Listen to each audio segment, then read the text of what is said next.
Biociencias va a estar moderado por la doctora Laura Alanís, docente, investigadora del CONICET, una amiga de la casa, una gran investigadora que tenemos afortunadamente la suerte de tener aquí en la universidad, tanto los alumnos, los becarios, sus compañeros de trabajo y quienes la podemos entrevistar siempre. Bienvenida y gracias por estar acá, es un placer como siempre. Gracias. Bueno, contame un poquito de cómo es este simposio de biociencia. Bueno, estás como después en el agua y doctora en ciencias bioquímicas, ¿verdad? Sí. También, además, eso no lo dije. Sí, bueno. Muchos títulos que avalan su capacidad. Hablemos un poquito del simposio de biociencias porque después me voy a meter en la startup. Que justamente tiene que ver con estas innovaciones en tratamientos médicos, pero antes quiero que me cuentes cómo va a ser la moderación de esto. El simposio de hecho fue pensado un poco para que mostrar esto, cómo se hace la transferencia desde la ciencia, probablemente básica. De hecho, casi todos los investigadores que están ahí presentes han pasado por hacer ciencia básica y ante la innovación o el proyecto que tenían que les permitió generar un producto o una idea o un servicio, pasan de hecho a formar parte de una startup y a ser fundadores de una startup.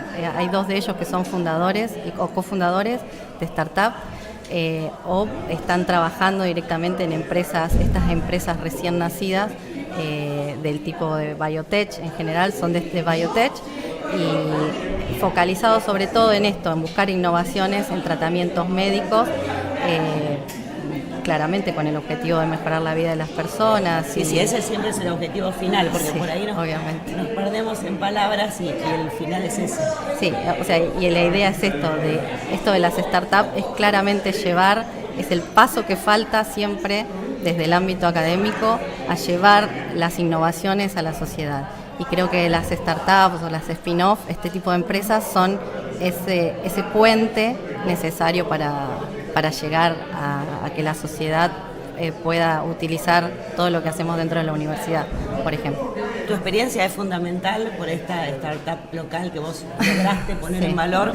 Y antes de que hablemos de eso, yo quiero hablar de este paso, ¿no? ¿Qué es lo que sucede ahí en el medio?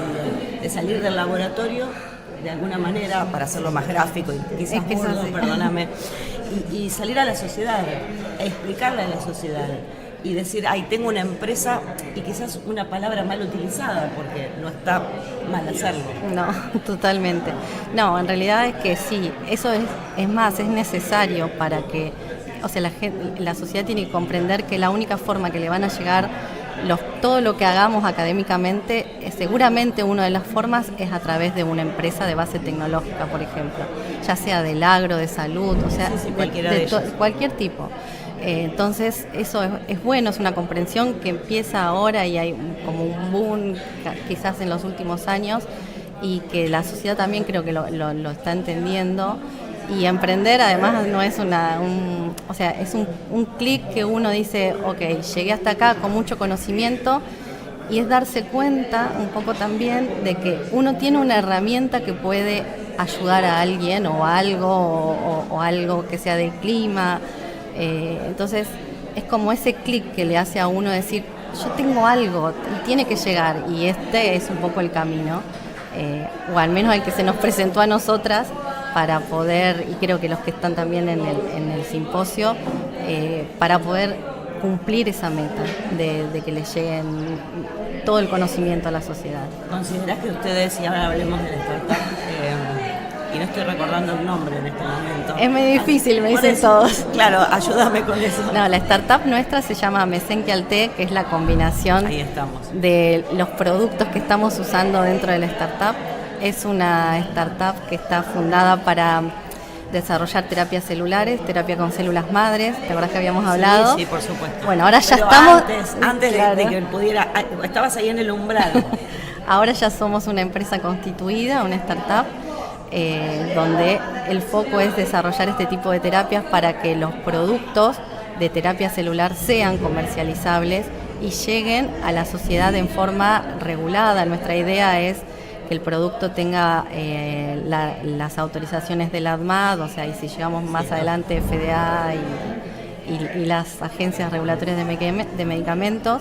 Entonces, creo que eso fue el clic de que en el laboratorio habíamos llegado a un conocimiento. De hecho, tenemos una solicitud de patente nacional. Justo te iba a preguntar eso, porque sí. está no falta, bueno, esto lo acompaña la instancia de patentamiento.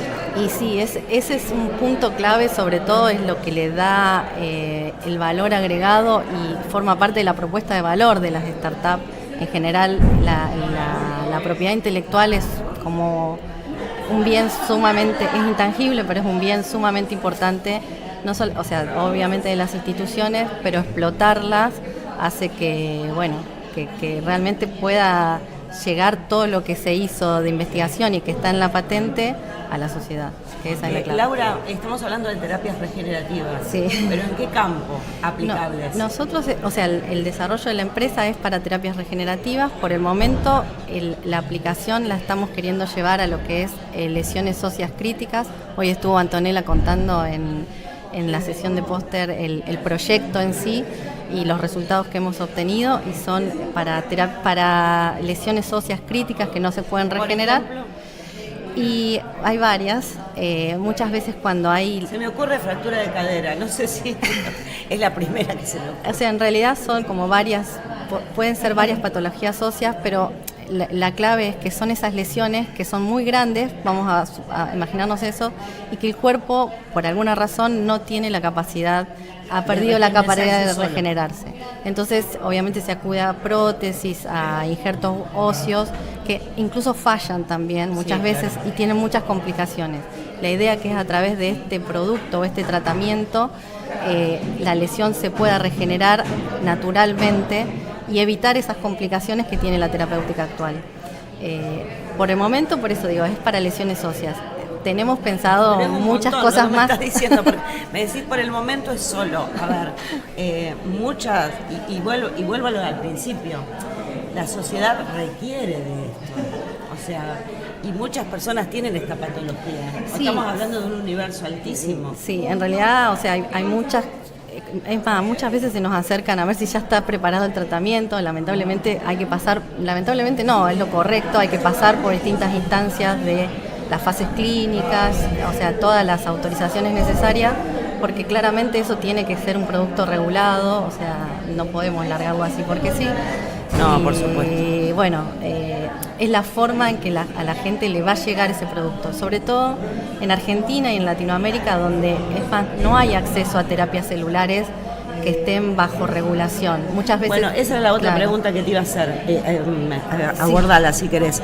Porque, y yo la verdad que sinceramente lo voy a decir, odio la publicidad que habla de regeneramiento celular, cremas mágicas y un montón de productos de venta libre que dice regeneramiento celular.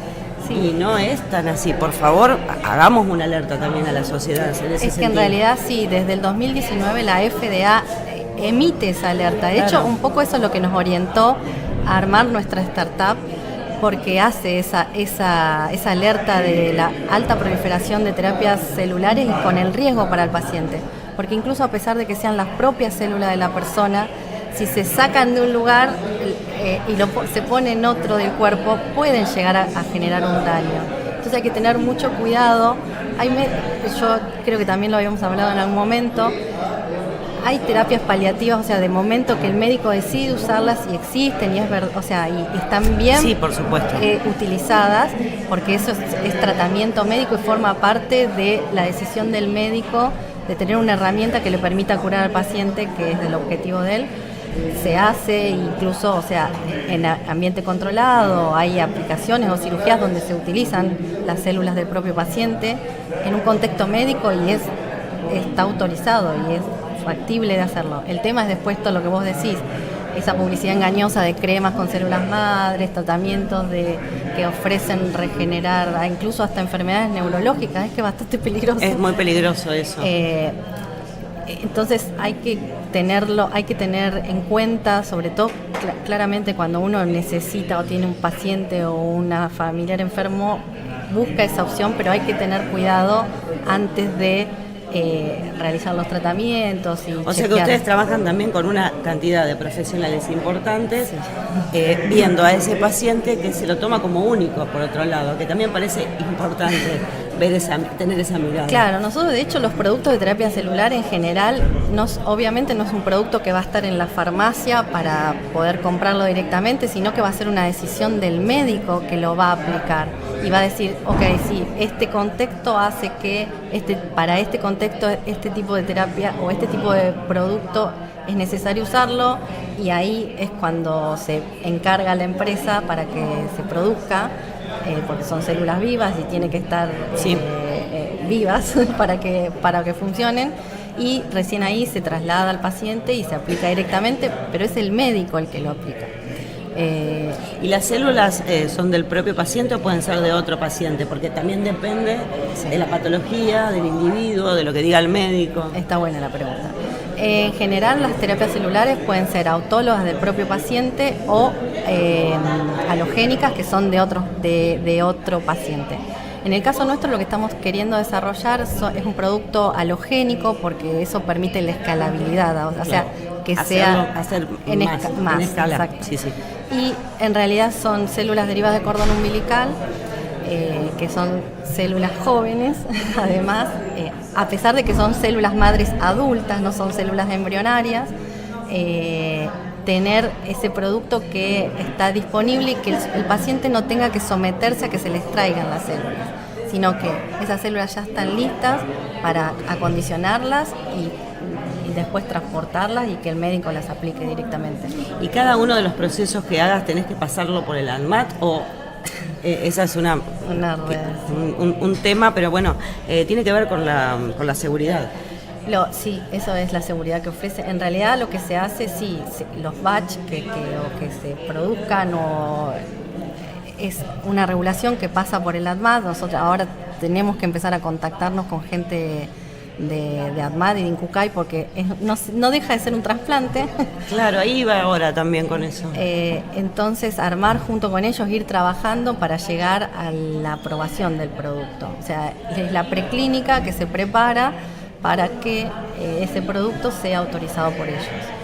Lo del INCUCAI me interesa, por cómo no deja de ser un trasplante. Es un trasplante, en realidad. Un trasplante. Es un trasplante, con lo cual lo que es terapia halogénica, igual la terapia autóloga también sigue siendo trasplante autólogo de las propias células, y el INCUCAI está involucrado, o sea, trabaja junto con el ANMAT en este tipo de terapias, que son las terapias avanzadas, para dar la aprobación de estos productos, que son considerados en cierta forma trasplante. Laura, un placer como siempre hablar muchas con gracias. vos, que estés acá, que están también ahí. Está todo el equipo. El equipo que no ha querido hablar, pero le mandamos un abrazo enorme por el trabajo. La otra socia es Antonella Icardi. ¿Y dónde está Antonella? Está ahí. Ahí está. Bueno, tengo un poco de visión corta de aquí a allá, pero también un saludo para Antonella, porque bueno. No, y un chivo más que hago. Sí, todos los que quieran. En realidad, una cosa buena también, que estamos como trayendo gente que se había ido. Catalina Latina, que es becaria ahora de CONICET, estaba estudiando biotecnología en La Plata, y con este proyecto se vuelve a vivir acá a Junín. Además de en realidad también todo el laboratorio, porque ellos nos apoyan, a mí me bancan un montón, o sea, Dai, Paolo, Ina, todos los chicos del laboratorio nos están como empujando. No es que están directamente involucrados en el proyecto, pero indirectamente los metimos igual. Felicitaciones, como siempre. Gracias, y voy a terminar esta nota como la terminé ayer en una de las tantas entrevistas que hice, y aunque me escuchen decirlo un montón de veces, esto es la universidad, esto es la investigación, esto es universidad pública, esto es Universidad Argentina.